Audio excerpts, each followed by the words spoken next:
Hey, what is up guys, this is 1of9 here from 1of9 TV, and today I'm bringing you a replay that was sent in to me by one of my friends, IHR. I'm sure you've seen him in a couple of my other videos. He's playing in his IS-3 Tier 8 Russian heavy tank, and I'm going to warn you before this replay starts, this is the stock IS-3. So I think all he has is the engine upgrade. This is like the second gun from the IS. So it's not like completely stock, but he doesn't have any of the important upgrades like the tracks, the turret, the top 122 BL9, which makes this tank absolutely amazing. So this game is on Mountain Pass. As you can see, it's top tier.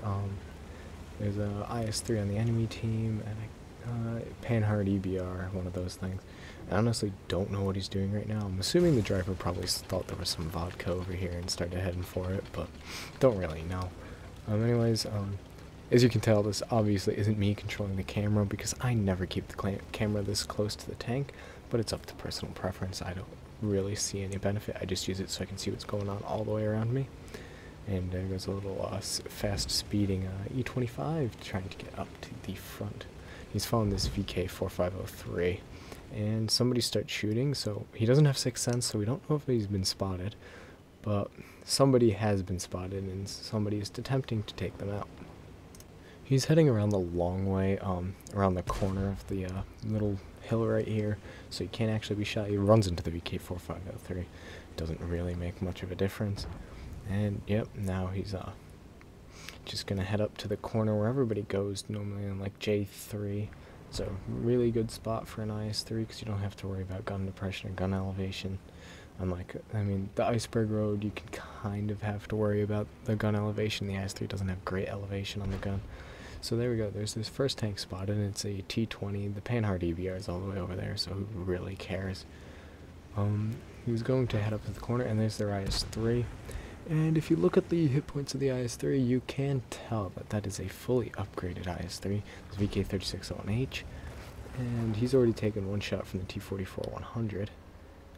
He's attempting to see if he can shoot the IS-3, but if it's the front of the IS-3, you're never going to pen it with the 175mm of pen that this gun gets. He tries to sneak a shot, can't hit the VK3601H, and there's T29, and he gets the shot into the top of the engine deck. I'm quite impressed that shot actually hit, and the VK3601H is obviously stock, so he's probably using the 75 5.5 Vafa. One of the better guns that the tank gets, but I think the 88 is probably the right choice for that tank. So he tries to put a shot into the VK, and yeah, the gun's accuracy just lets him down, and he bounces another shot. If you've been paying attention to the minimap in this replay, you can see that already the other side of the map has kind of just failed. And he puts another shot into the VK3601H, and impressively both those shots have been high rolls, 488 and 419, when the gun does 319 average damage. And I have no idea what this T29 is doing. All I know is that's not how you play a T29. And then he gets a disgusting low roll at 322. That's a pretty close to minimum low roll that you can possibly get on this tank. So if you've been paying, as I was saying before, if you've been paying attention to the map, you'll see that basically the Iceberg Road has just been rolled up by the team, the enemy team, that is. And its scores are 5-2, so it doesn't really look that bad, but that's because everybody on his team went this way. And I'm impressed who manages to get a very nice shot into the T29. Doesn't get a 322 low roll that time though, so that's probably very nice for him. And now he decides to push this corner, and he's like, oh, can I sneak? No, can't sneak a shot into that T20. And he gets the VK3601H and starts backing up a little bit. And then he says, no, screw it, let's just push in, let's get these guys. Then we can go turn around and deal with the threat from the base. He just thinks about sneaking a shot into the IS-3, but he picks up his third kill of the game on the T20, and he's done just over 2,000 damage. He's trying to tell people to defend the base, and some people are going back. And now there he goes. He picks up the IS-3 for his fourth kill and 2,200 damage. At this point, it's all hands on deck for defending the base.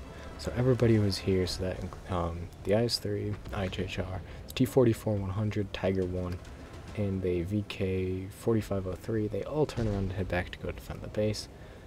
And the T44-100 kind of goes off a little bit on his own. But everybody's kind of grouped up, and they're all pretty healthy, apart from the T-44. So that's the Tiger 1 goes around first, and he gets lit up by, I'm going to guess that was the T-150 to do the 300 average damage. Gets a very lucky shot into the Panhard EBR. It's extremely lucky if you know the accuracy of this gun. It's like .42. Yeah, Russian guns, they have horrible accuracy. He thinks about trying to hit the T-150 at the back, but he gets a very lucky pen into the front of the T-26E4 Super Pershing, and the T-44-100 takes out the Panhard. Now it's just him, a Tiger 1, and the T-44-100, and the T-44-100 is kind of blocking him there, and then the Tiger 1 blocks him, and then the T-44 blocks him, and then there's the Sturm. He gets one shot into the Sturm, and now he's alone versus 7 enemy tanks. So the only tier 8 that they have is a Super Pershing, then it's just the Sturm, the S-51, let's see, T-150, Cromwell, Jackson, and a M44. He keeps trying to sneak a shot into this Super Pershing, but eventually he gives up, and there's the Sturm, much easier penetration, and he kills him. Now he keeps bouncing a whole bunch of shots from everyone here, because the Super Pershing hasn't figured out his weak points yet. And he's like, okay, I'll just pick up the Jackson. That's a free easy kill. That's his 6th kill of the game. So now he's only in a 1v5. Now, of course, the Super Pershing is just continually bouncing off of him. Unfortunately for IHHR and the IS-3, the Super Pershing is not exactly the easiest tank to pen from the front, like the IS-3, but the Super Pershing has literally no weak points to a stock IS-3. There's a very few shots that you can hit, and I'll explain those later. But it's just basically turned into a 1v1. He could always use HE. That was what he said to me in the message they sent me. He said I probably should have fired HE at this guy. But in the end, like, what are you really going to do in the heat of the moment? You're probably not going to remember these things. And he keeps trying to hit him, but like every single shot that he puts into him just keeps bouncing. And the T-26E4 has finally figured out how to damage the IS-3 from the front and is starting to shoot the roof of the turret. In this situation, IHHR basically has two choices on how to damage him. He could either try to fire some premium rounds. Unfortunately, he doesn't have those on the tank, so that option's out. He could fire high explosive, but I don't think he'd be able to do about the 600 health that he's left on. And there he is. He's found the one weak point in the front of a Super Pershing to a stock IS-3. And if you look when he zooms in, and right under the angle of the armor, there's a very flat piece that's very, very, not like thin, but it's penetratable by a stock 122 with the 175 millimeters pen of an IS-3. Now here's probably where he should have switched to HE, and he makes the right choice now. Unfortunately for IHHR, that's kind of too late. The Super Pershing puts in one final shot, and there spots the M44. He puts in one shot of high explosive, and then the M44 ends up killing him, ending the game in a defeat. As you can see here from the post-game stats, that game was an Ace tanker, fire for effect, Spartan, high caliber, and Top Gun with 44,224 credits earned, 1353 experience, and 2 bonds for receiving those epic medals. As you can see by the team results, he was far on top on damage in this game, 4,395, almost 2,000 more than anybody else did. 7 kills and 872 experience earned. Unfortunately, that wasn't good enough for a win because he ended up coming up against the Super Pershing, which is just a really tough target to kill no matter what tank you're in. As you can see from the detailed battle results, he fired 22 shots, of which 21 hit, which is remarkable for the accuracy of this gun.